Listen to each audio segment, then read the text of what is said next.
Well, we left off yesterday in Psalm 90 and verse 1. Moses, toward the end of his life, likely writing a psalm which may have been his last words, his last recorded words. It reads like it could be someone's last recorded words. And he's going to start with a declaration of who God is, and then he's going to talk about what life is and why life on planet Earth is broken. And then he's going to come around to the answer, the resolution, and the hope that God brings to all of us and offers all of us. So, Lord, thou hast been our dwelling place in all generations. God, you're my home. We talked about that yesterday. Verse 2, before the mountains were brought forth, or ever thou hadst formed the earth and the world, even from everlasting to everlasting, thou art God. Now let's unpack this in light of how we began. God, you're my friend. I'm at home with you. So who is this that Moses says I can call my friend and I can feel and be at home with? And towards the end of the psalm, we're going to find out, what does it take for me to be at home with God? How was Moses so comfortable with God? How was he so close to God? And how can I have that? How can I experience that? But let's just get a sense of the magnitude of what it means to have a home with God. This is the God who brought forth the mountains and formed the earth and the world. The earth is the raw material. The world is the populace that occupies it. So all of it. I mean, and historically speaking, creation would have first seen the formation of mountains and oceans. And so God essentially formed the earth with water, with the water, right, covered the face of the earth. And then he formed the dry ground, and that would have, as the waters receded, it would have revealed the mountains. So there's this picture of God bringing forth, or birthing almost is the picture, the mountains. Think about a God so powerful that he formed, that he painted this masterpiece. Think of a God that can declare these things, that with the word of his mouth, all of this creative imagination, this infinite creativity and infinite power can be burst forth, birthed, exploding into reality, into existence. We love the mountains. We love the beauty and the grandeur and the edifices and the rivers and waterfalls. And I mean, you think about the planet and all of the beauty on this planet. And God did it. This is his masterpiece. And the artist, the power, the beautiful imagination behind all this he can be my friend. He can be my home. Like, why would I find a home in anything less? Why would I tie my heart to something temporary, something insufficient, when the creator of all of it, the owner of all of it, the one who gets the glory for all of it, comes close and says, I want to be your friend. I want you to be at home with me. I want to be your home, not just you, but every generation behind you and every generation in front of you. I'm extending my heart. My arms are open. You can find a home in me. Wow. Even from everlasting to everlasting.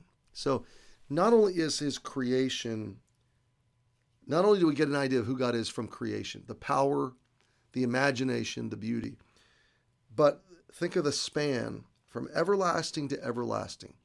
I like to use the words eternity past and eternity future. Now, eternity is timeless, so it's a little bit of an oxymoron. But from our vantage point in time on earth, a cosmic view would say there was eternity before us and there's eternity after. And through it all, God is. God always was.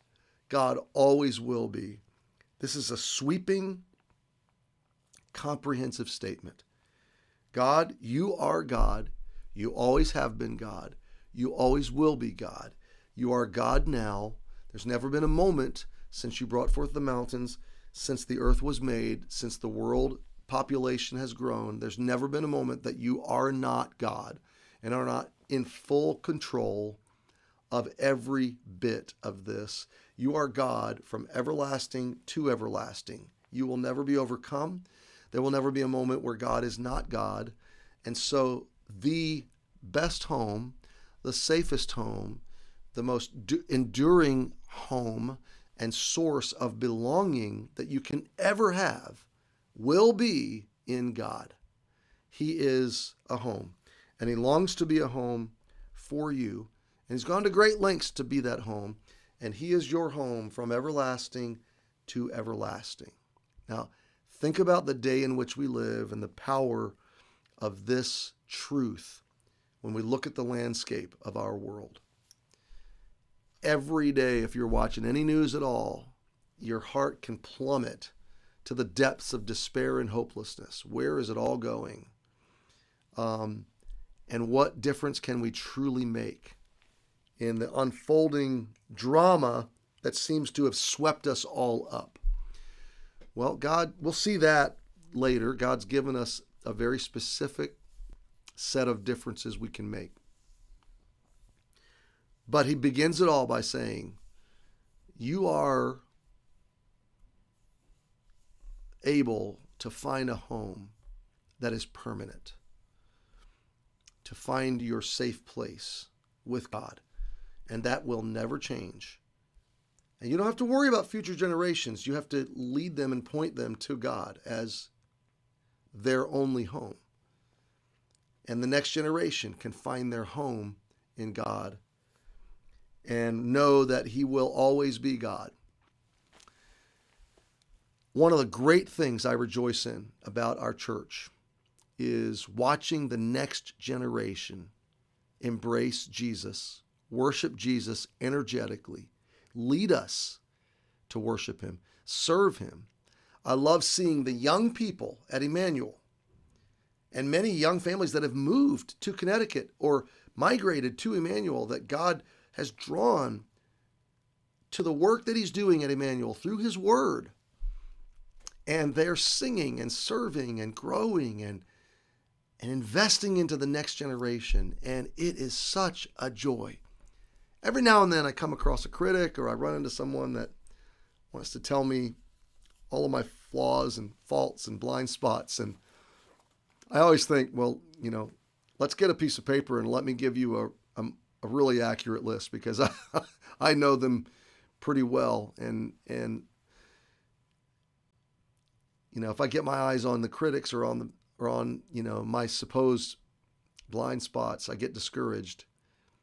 But I think, when I look at the work that God's doing in the next generation, when I look at the home that God is and that young families are finding in him through the work of our church, I think, that's worth taking a few blows over.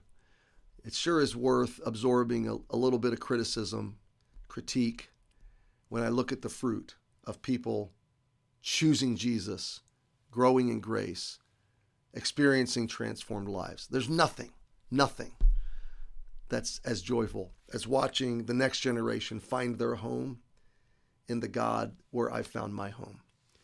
And it is worth celebrating. So, my friends, this is enough for today, for Thursday. Your God is everlasting to everlasting. He formed the earth. He formed the world. He formed the mountains. And he's your home. And one of our great callings is to help other people find their home in him. So many people right now have lost a sense of where is home. Where do I belong? What's happening to my country?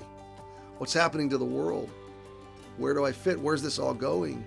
The bottom seems to have fallen out in so many respects. COVID, civil unrest, political unrest, craziness. So maybe point them to Psalm 90. Invite them into our study.